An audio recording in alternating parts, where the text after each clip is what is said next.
Olá, pessoal, tudo bem com vocês? Espero que sim. Meu nome é Ana Paula, já me apresentei para vocês em outros vídeos e sou a prof de língua portuguesa de vocês, tá bom? E agora nós vamos trabalhar um pouco com o texto dramático.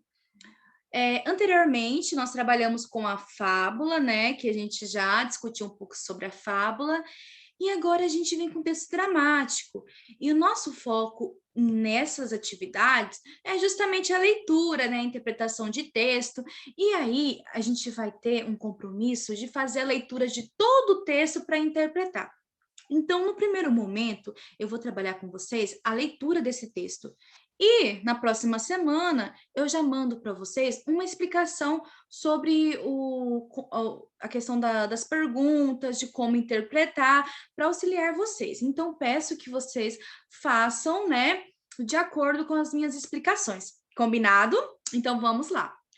Quando eu falei para vocês das fábulas, eu falei que uma das características da fábula era ser um texto narrativo.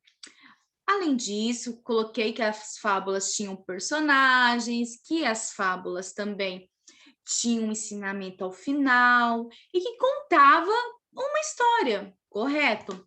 Agora, nós vamos interpretar e ler um texto dramático. O texto dramático é muito atrelado ao teatro, ok? Nosso teatro escrito. E aí, nós vamos trabalhar com esse gênero nesse mês. Lembrando que tanto o texto dramático como a fábula é um texto narrativo. Mas o que seria um texto narrativo? Texto narrativo é um tipo de texto que esboça as ações de personagens num determinado tempo e espaço, ou seja, conta uma história. Um texto narrativo sempre terá personagens e ações desses personagens. Lembrando que personagem são os participantes da história, seja ele pessoa, animal, objeto, seres imaginários, ok? Lembre-se disso. O espaço é o lugar que acontece a história. Então vamos lá. No primeiro momento, nós faremos a leitura juntos. É importante sempre ressaltar que o momento da leitura é aquele momento em que a gente vai fazer uma viagem ao mundo das palavras, correto? Então, nós temos que começar a leitura quando nós estivermos num ambiente silencioso, de preferência, sem distrações como o celular, né? E tentar fazer daquele momento um momento assim prazeroso de leitura, certo? Então eu vou ler com vocês aqui e aí vocês acompanham comigo. E no próximo vídeo nós teremos explicações das questões, ok? Então vamos lá. O título do meu texto se chama Busca ao Tesouro, do autor Monteiro Lobato. Acompanhe a leitura comigo. Primeira cena, Dona Benta. Bom dia! Gosto muito de contar histórias para as crianças. Hoje estou aqui para contar mais uma história muito interessante a vocês. É a história de um tesouro escondido, um tesouro muito valioso. Todos que tinham alguns problemas e tocassem naquele tesouro, os problemas desapareciam. A nossa história começa quando Pedrinho sonha numa noite de luar. Pedrinho, deitada em sua caminha, luar ao fundo, a boneca Emília entra. Emília, Pedrinho, acorda, você tem uma grande missão a realizar. Pedrinho, o quê? Quem está falando? Sou eu, a boneca Emília. Não me conhece mais, não? Sou a boneca de narizinho. Boneca Emília? Mas as bonecas não falam, deve ser um sonho, vou voltar a dormir. Ele deita-se. Será que eu vou ter que beliscar seu bumbum? Acho bom para eu ter certeza que não é um sonho. Se aproxima e belisca. Ai, doeu, sabia? Você não pediu? Pedi, mas não precisava exagerar. Então, está preparado? Preparado para quê? Preparado para encontrar um grande tesouro. Tesouro? Que tesouro? O que você vai procurar?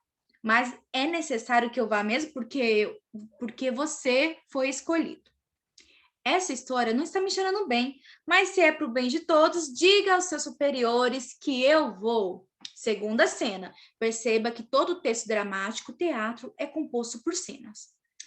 Pedrinho, então, juntou as suas coisas de viagem, colocou em uma maletinha e saiu à estrada fora, em busca daquele tal tesouro. Mas quando ele estava no meio do caminho, descobriu que não tinha pego as pistas e logo imaginou: caramba, mas para que lado eu vou? Para lá ou para cá? Estou perdido. E agora? O que eu faço? Bom dia, Pedrinho. Para onde você está indo?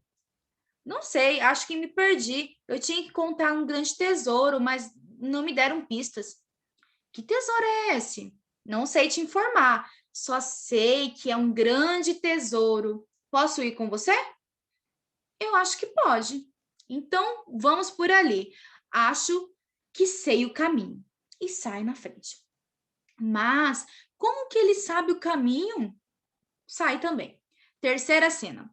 Mas eis que naquela estrada, uma vilã muito ruim resolve aparecer para atrapalhar tudo, porque ela tinha muito interesse no tesouro. Era a bruxa Cuca.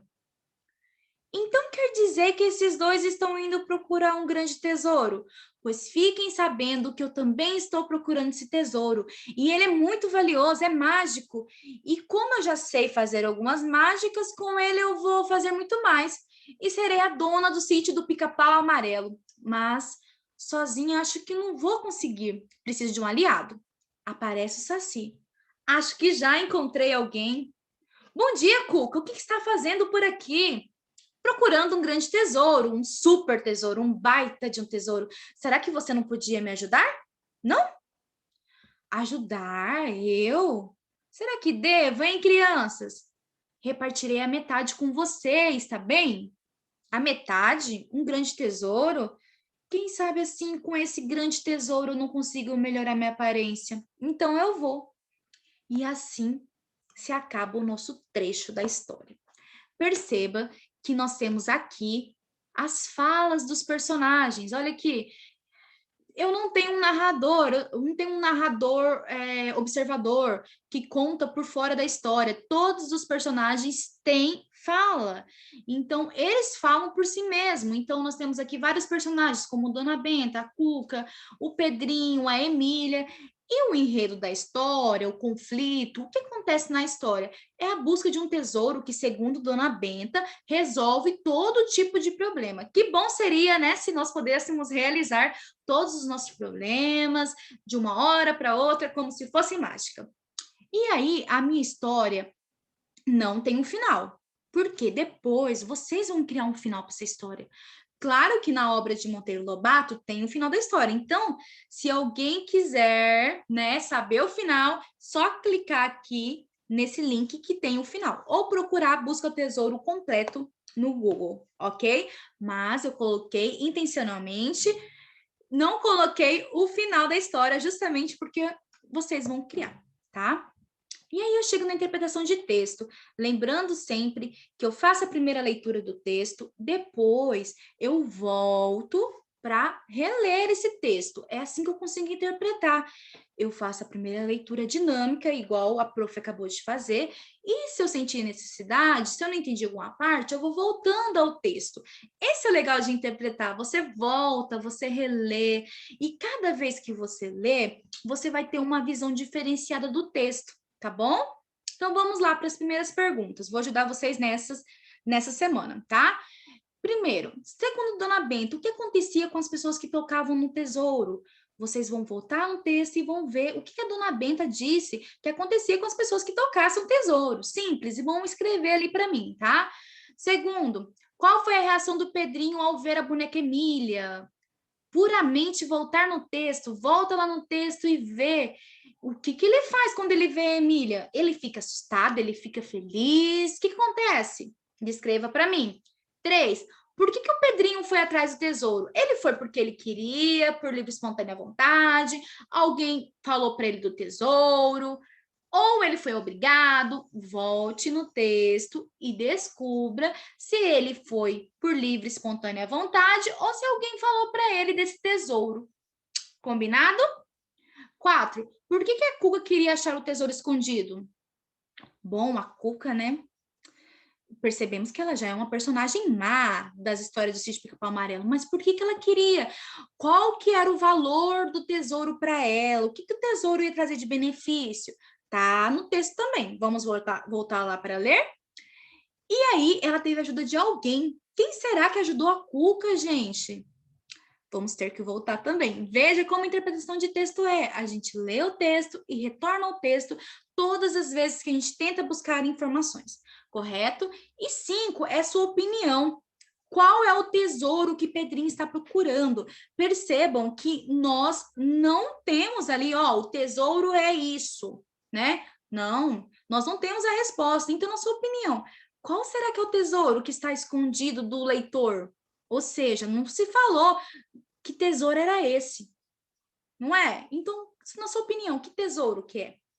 E na 6, como eu havia falado, a história, ela não tem um final, correto? Ela para aqui na terceira cena. Então, você vai criar uma quarta cena com os mesmos personagens e aí você vai inventar um final. Bom, professor, eu acho que o Pedrinho acha um tesouro e aí você vai inventar, você vai falar, ah, é um tesouro numa terra distante, é um tesouro assim, e você vai inventar esse final para mim, correto? Então, espero que vocês tenham entendido. Lembre-se sempre de ler com calma o texto e qualquer dúvida, pode me procurar que eu auxilio vocês, tá bom? Tchau, tchau. Até a próxima dica de língua portuguesa.